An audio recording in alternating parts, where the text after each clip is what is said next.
In this lecture, we'll learn about the hexadecimal notation, and we also will look at how we store data in memory. Um, so we'll start with the proposition that there are 16 different values that we can store when we have 4 bits together. The values go from 0 to 15. What we would like to have is a notation where there is a single digit to represent each one of those values. So the question is, which digit should we use for each value?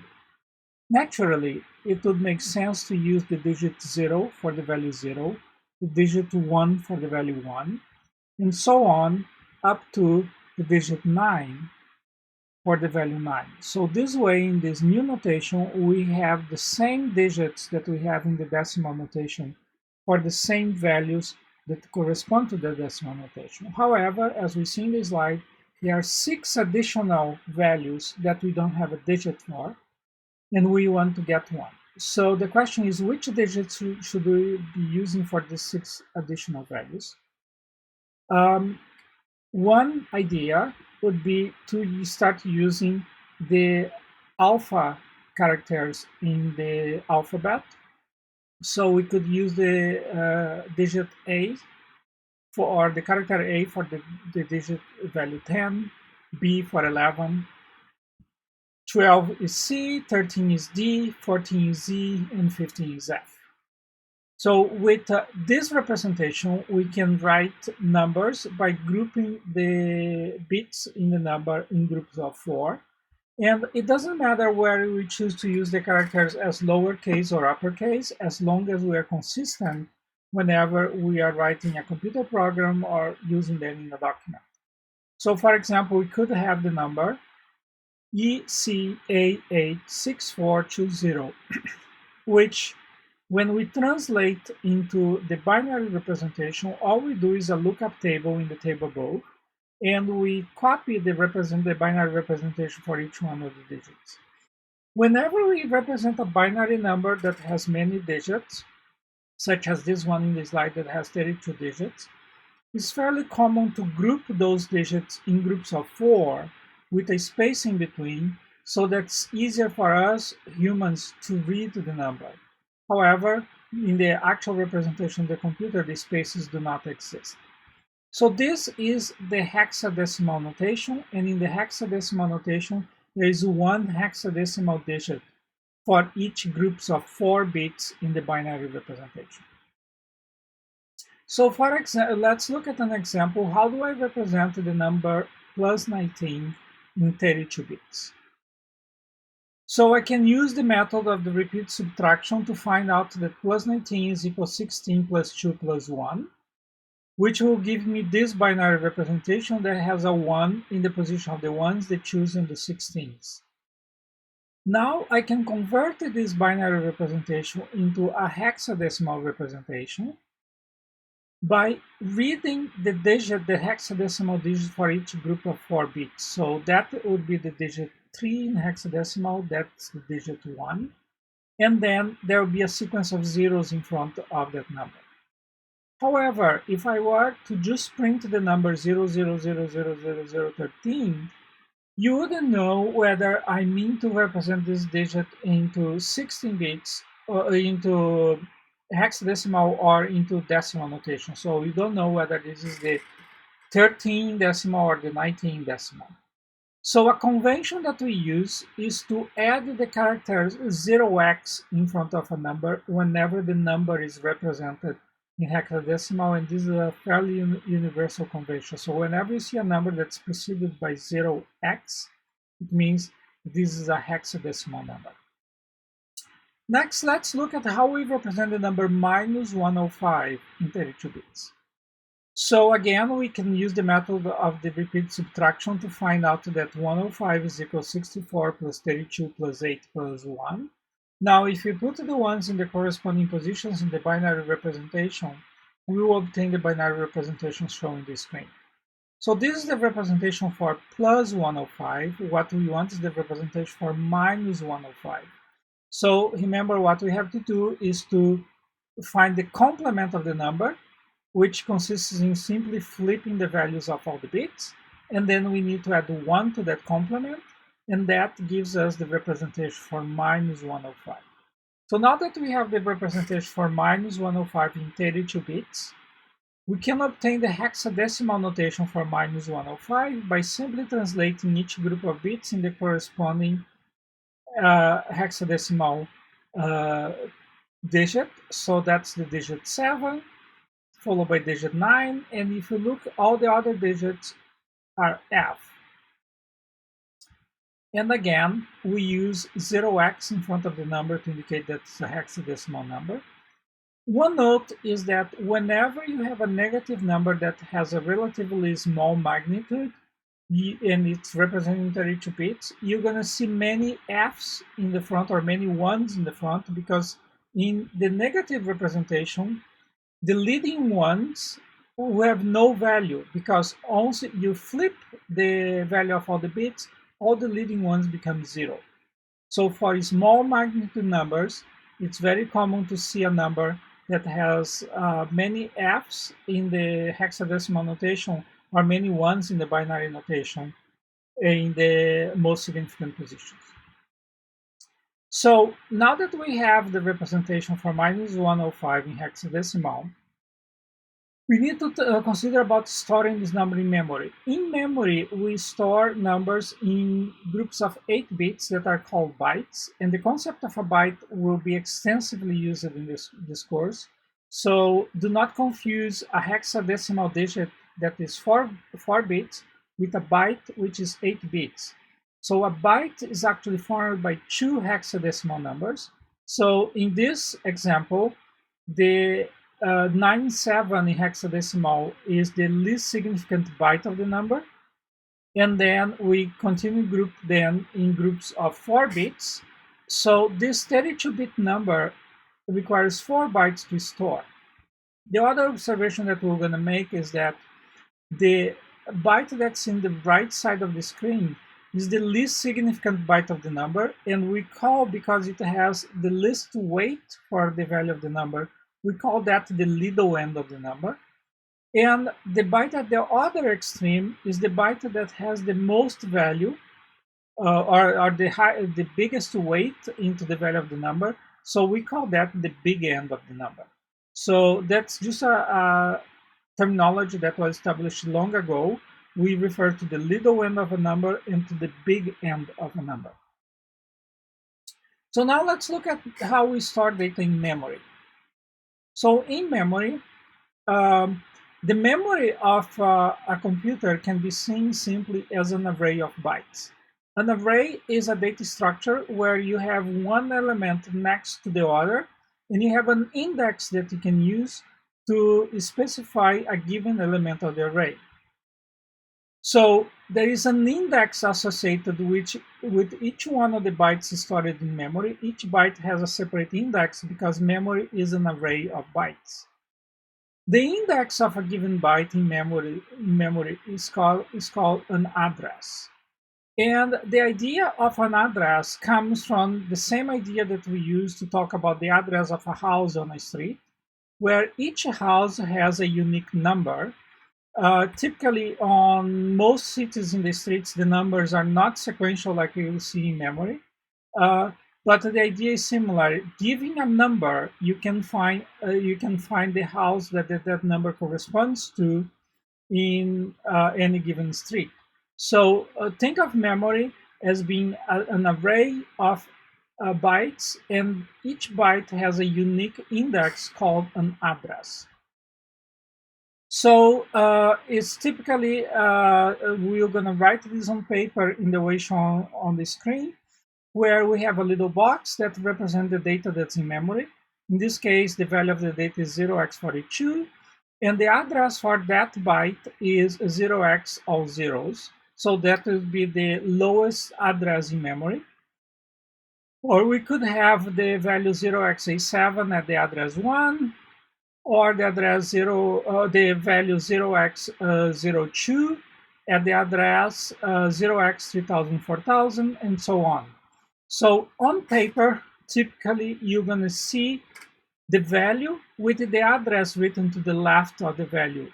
Note that in memory, the address does not need to be stored anywhere. The address is simply an index that's used to find the values. The values are stored in memory. However, some places do not have an address. They have a name. For example, around the University of Alberta campus, there are several buildings that we know them by their names. Here I'm showing the 3 oldest buildings on campus on the main quad, and also the buildings in the Lister Hall. Each one of those buildings have a name. And so most of the buildings on campus have names. You don't refer to the buildings by a number or by their addresses.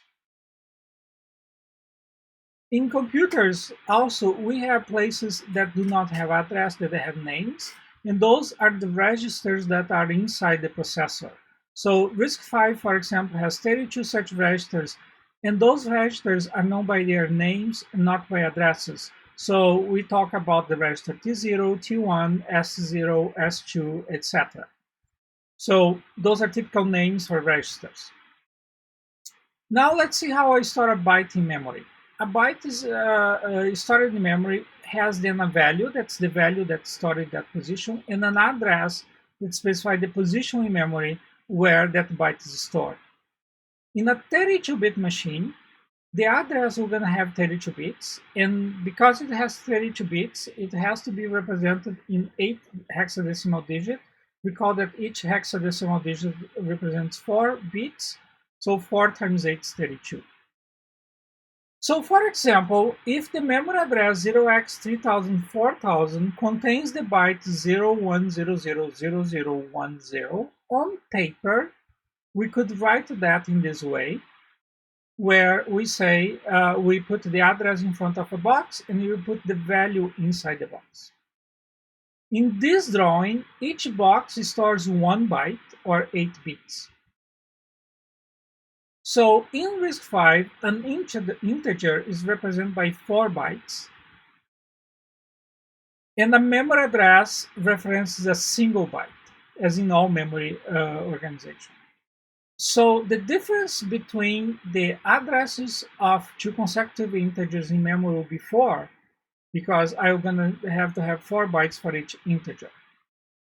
So let's consider the issue, an example where we want to store 2 integer numbers in memory. We want to store the numbers plus 19 and minus 15 somewhere in memory. And those numbers will be in consecutive addresses. And they will start at the address 1000, 1000. So recall that plus 19 has this binary and this hexadecimal representation. And minus 15 has this binary and this hexadecimal representation in 32 bits. This hexadecimal is represented in 4 bytes as shown in the screen. And in this example, the memory address of the plus 19 should be the address 0x1000, 1000. And of course, then the memory address of minus 105 will be the address 0x1000, 1004. And we're going to draw memory now. And this memory will contain the values in each one of those boxes. And in this representation, each box we're going to store a single byte. So I would like for you now to stop the video and to take a piece of paper and actually draw those 8 boxes the same way that I have drawn it in this slide. Okay, now what I like to do is to write the addresses for those bytes in front of the box like we have done in the previous slide. Again, stop the video and write the addresses in front of the boxes. So you may have a question in your mind whether you should write the address 0x1000, 1000 at the lowest, in front of the lowest box or in front of the topmost box. Well, that is a convention, and it doesn't affect how the data is stored in memory at all. But for us, we need to have a convention so that we all do the same thing, and we do the same thing in exams, in homeworks, in the textbook, etc. So we will adopt the convention that the lower addresses will be towards the bottom of the page and the high addresses will be towards the top of the page. So now you can actually write the addresses in front of the boxes. So you probably have written these addresses in front of the boxes. So now we have the memory with the addresses in front of the boxes, but we haven't written the values of the numbers inside the boxes. So again, I would suggest that we stop the video and you actually write the values inside the boxes in your piece of paper. So some of you would have written the values in this fashion, where you started with the 0x00 byte for the number plus 19, and you finish with the 0x13 byte from the bottom to the top. And then, to be consistent, you start with the byte 0xFF at 1004 for the number minus 105, and you finish with the byte 0x97. However, some of you may have written it in a different fashion. And typically, when I do this exercise in class on campus, there is a 60% to 40% split in the class. So in the example that we have with those two numbers at those addresses, we could have written the values in this fashion, or we could have written the values in this fashion. What's the difference between the two? So the difference here, to notice the difference, we need to go back to the idea of little n and big N. Remember that we call the little n of plus 19 the least significant byte of the number, and the big N is the most significant byte of the number. And the same thing is true for the minus 105 representation. The question that we need to address now is a question of the Indianness of the representation in memory. Which end of the integer do we store at the lower address in memory? And there are two possible answers to these questions, as we shown before. On the left, we started by writing the big end of plus 19 at the lowest address in memory. And on the right, we started with the little end of plus 19 at the lowest address in memory. Once we make such a decision, we need to be consistent throughout the representation for a given processor in a given memory system. However, the decision of using one or the other convention is totally arbitrary, and many years ago, when we had different groups of engineers working in different companies without talking to each other, some made one decision and some made the other decision. Therefore, so the ones that chose the order on the left have chosen what we call the big Indian byte order, because we start by writing the big end of the number first. And then on the right, we have the little Indian byte order, because we start with the little end of the number. We have the RISC-V, the DEC station, and the Intel x86 machines are all little Indians. And MIPS, which we used to use in teaching line prior to RISC-V, SunSpark, and the IBM Power are all big Indian machines. And Indianness is a big deal because networks also have Indianness, and if a value has to be processed in a network processor, the network processor may have a different Indianness than the processor that is sending, the processor that's receiving the data. So in pretty much all that we do in computing, we need to take into consideration the Indianness of the representation. And in fact, not long ago, IBM had to invest a large amount of money to ensure that the Linux operating system could work both with little Indian and big Indianness in the IBM processors. So RISC-V is a little Indian machine.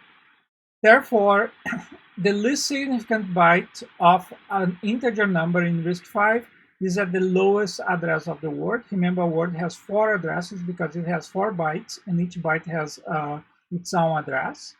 So if I read this word that's at the address 0x1000-1014 in RISC-V, the value of this word will be as given in the screen 0x with all zeros with the 0b at the end of the number.